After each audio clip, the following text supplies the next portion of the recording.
What if I told you that somewhere in the world, hidden among forgotten manuscripts and ancient scrolls, there exists a book, one that doesn't just speculate about the afterlife but describes it in vivid detail. A book that doesn't rely on blind faith or philosophical abstraction, but instead claims to unveil what truly happens after we take our final breath. For centuries, civilizations have pondered the great mystery of death. The Egyptians meticulously mapped out the journey of the soul in the Book of the Dead. The Tibetan sages encoded their knowledge in the Bardo Thodol, a guide for navigating the afterlife. And yet, beyond these well-known texts, whispers of another book persist. A manuscript so profound that it was hidden from the world, guarded by secret societies and forbidden from the uninitiated. What if this book holds the key to understanding the transition from life to death and beyond? What if the accounts within it reveal not just where we go, but why we go there? The choices we make, the forces that guide us, and the truth behind what so many spiritual traditions have only hinted at. In this video, we embark on a journey into the pages of this mysterious book, tracing its origins, deciphering its messages, and uncovering the knowledge it contains. Prepare yourself, because what you are about to hear may forever change the way you perceive life, death, and the very fabric of existence. Are you ready to peer beyond the veil?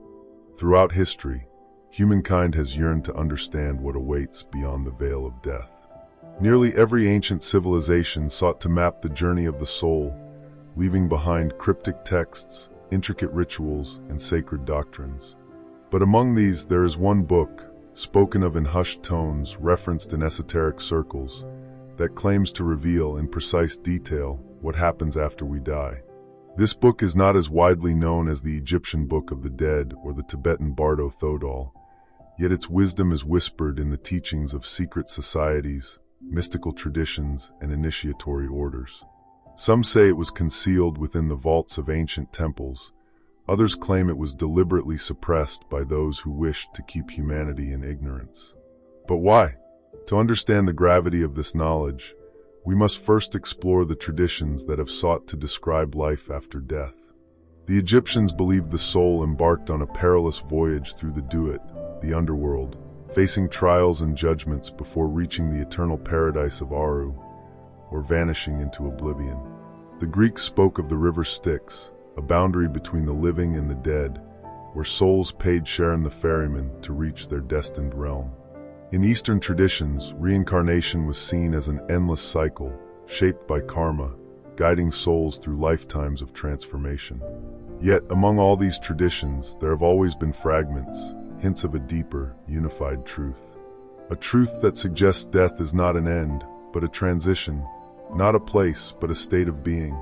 And this is precisely what the hidden book describes, not in metaphor, but in unmistakable clarity.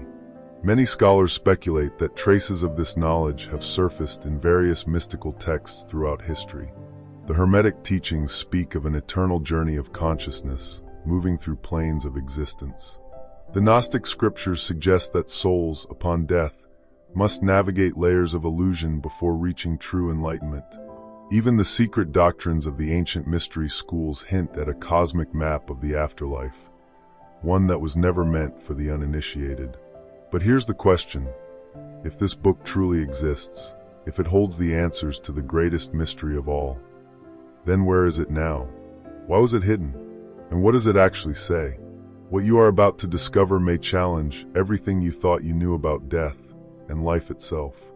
There is a reason why knowledge of life after death has been fragmented, obscured, and locked away in cryptic texts. If the truth were known, it could shatter the foundations of fear that bind humanity. Fear of the unknown, fear of judgment, fear of ceasing to exist. Those who have controlled spiritual narratives throughout history understood one thing: power lies in mystery. And so, the book that describes the afterlife in detail was hidden, suppressed, or perhaps even lost. But its wisdom has survived, scattered across ancient manuscripts, mystical teachings, and near-death experiences. This book is said to describe a structured journey that every soul undertakes after death. Unlike religious doctrines that offer vague promises of heaven or hell, it provides a detailed roadmap, an esoteric guide to the realms beyond physical existence. Some believe it was written by an enlightened master who had already crossed the veil and returned, while others suggest it was dictated by non-human intelligences, entities existing beyond our perception of time. What does it reveal? According to those who have studied its teachings, the afterlife is not a singular place, but a layered experience, an unfolding of consciousness beyond the constraints of the physical body. The first stage, often described as the transition, is an immediate shift in awareness. The moment the physical body ceases to function, the individual finds themselves fully conscious, as if waking from a dream. However, at this stage, many remain tethered to earthly attachments, unaware that they have crossed over. The book describes a phenomenon often reported by those who have had near-death experiences: the sensation of watching one's own body from above, feeling a detachment yet a deep curiosity. But this is merely the beginning. Those who recognize their state can move forward, while others remain lost in a liminal space, confused, lingering in familiar places or among loved ones who can no longer perceive them. The second stage is called the reflection. Here, the soul undergoes a life review, a panoramic, immersive reliving of every action, word, and thought they experienced in their lifetime. But unlike human memory, this review is not just from one's own perspective. The individual experiences their actions as others felt them. If they caused pain, they feel that pain as if they were the victim. If they spread kindness, they are bathed in the warmth of the love they gave. This is not a judgment in the conventional sense. There is no external deity condemning or rewarding, but rather a self-imposed reckoning, a deep understanding of one's impact on the grand web of existence. And yet, this is only the beginning. The book describes further stages: realms of light, tunnels of transition, encounters with beings of immense wisdom. Some souls, it claims, refuse to move forward, clinging to their former existence, creating echoes that we perceive as ghosts or spirits. Others are guided by luminous entities, moving through dimensions beyond human comprehension. But the most astonishing claim? That death is not a singular event. It is a process, a conscious unfolding, and what happens next depends entirely on the awareness of the individual. The book suggests that the afterlife is not predetermined. It is shaped by the consciousness we cultivate while alive. Some ascend to higher planes of wisdom, while others are drawn back into the cycle of reincarnation. And here lies the most profound mystery of all, the final choice that every soul must make. What is this choice? And what lies beyond it? Beyond the reflection, the soul faces a moment of profound significance, a crossroads where its next journey is decided. The hidden book describes this as the great choice. Here, the soul is presented with three paths, each leading to a radically different fate. For many, the cycle of reincarnation is not merely a concept but a binding force. Those who feel unfinished, who still cling to unresolved desires, attachments, or regrets, are drawn back into the physical realm. But this return is not random. The book suggests that reincarnation is not dictated by an external power, but by the soul's own resonance. In other words, a soul's next life is magnetically aligned with the energy it carries. If one lived in greed, deception, or cruelty, they may be drawn into a reality that forces them to experience the consequences of those choices. If they lived with wisdom, compassion, and enlightenment, they may be reborn into a life that reflects that higher state of being. Some texts hint that the mechanism behind this process is what certain traditions call karmic debt, while others describe it as an intricate web of lessons, where each incarnation serves as a chapter in a larger story of spiritual evolution. For those who are not bound to return, another possibility exists: the journey beyond. The book speaks of guides, luminous entities, or even former loved ones who come forth to help the soul transition to a higher plane. This realm is often described as the astral way station, a dimension between worlds where knowledge is imparted, healing occurs, and a deeper understanding of existence is revealed. The soul may encounter what some cultures call the Akashic records, a vast, luminous archive where all experiences, past and future, are accessible. Here, many come to terms with their previous incarnations, gaining clarity about their soul's purpose across lifetimes. But even in this realm, there is a choice. Some elect to remain, becoming guides themselves, while others prepare for yet another leap, one beyond even the astral realms. Then, there is the rarest and most enigmatic path, the one spoken of in whispers across spiritual traditions. The book describes a state beyond reincarnation, beyond even the astral planes, a transcendence known by many names: moksha, nirvana, the Great Awakening. Few souls reach this stage. It is not simply about being good in life, nor is it about intellectual knowledge. The book suggests that liberation comes only to those who have fully awakened, who have shed all illusions, transcended the self, and dissolved into a state of pure awareness. Those who achieve this no longer perceive themselves as separate beings. They merge with the source, the infinite consciousness from which all things arise and return. Some traditions describe this as becoming one with God, while others depict it as an entry into a reality beyond all form, beyond time, beyond even the concept of self. And yet, there is one final mystery. Some texts claim that those who reach this ultimate state can make a final decision, to dissolve entirely into cosmic oneness or to return, but not as mortals trapped in the cycle of reincarnation. Instead, they return as bodhisattvas, ascended masters, or enlightened beings who walk among us, guiding humanity from the shadows. It is said that the greatest sages, prophets, and mystics throughout history, figures like Buddha, Jesus, Lao Tzu, were such beings.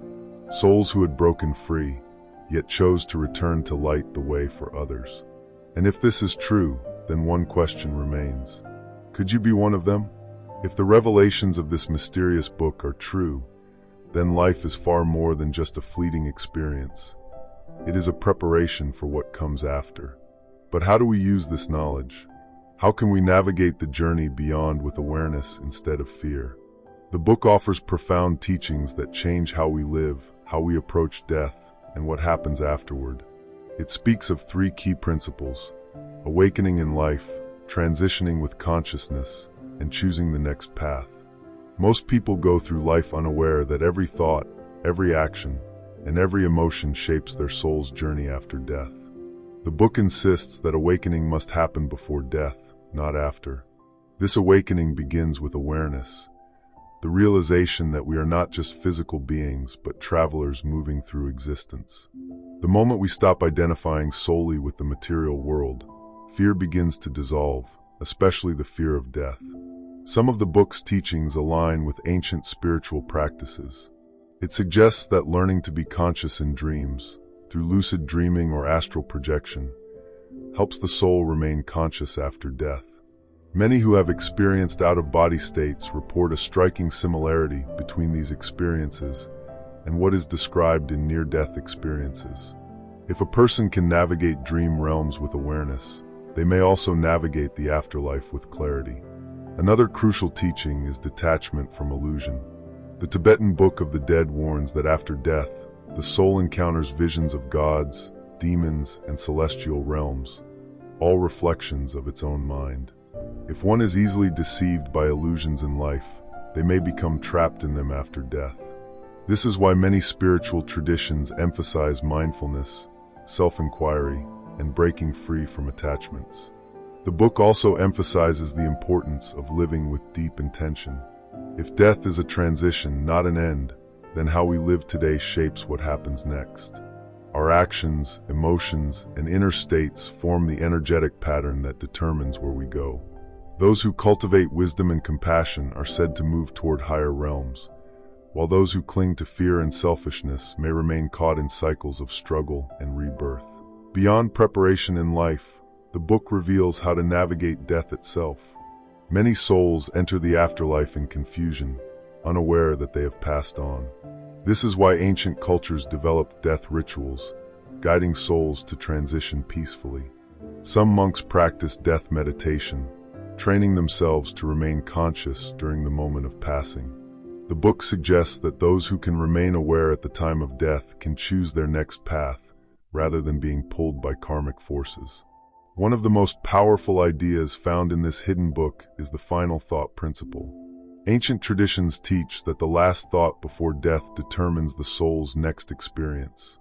If one dies in fear or attachment, they are drawn back into cycles of struggle. If one dies in peace, they ascend to higher realms. This teaching has been echoed by mystics, yogis, and sages for thousands of years. The book also describes what happens after the soul crosses the threshold.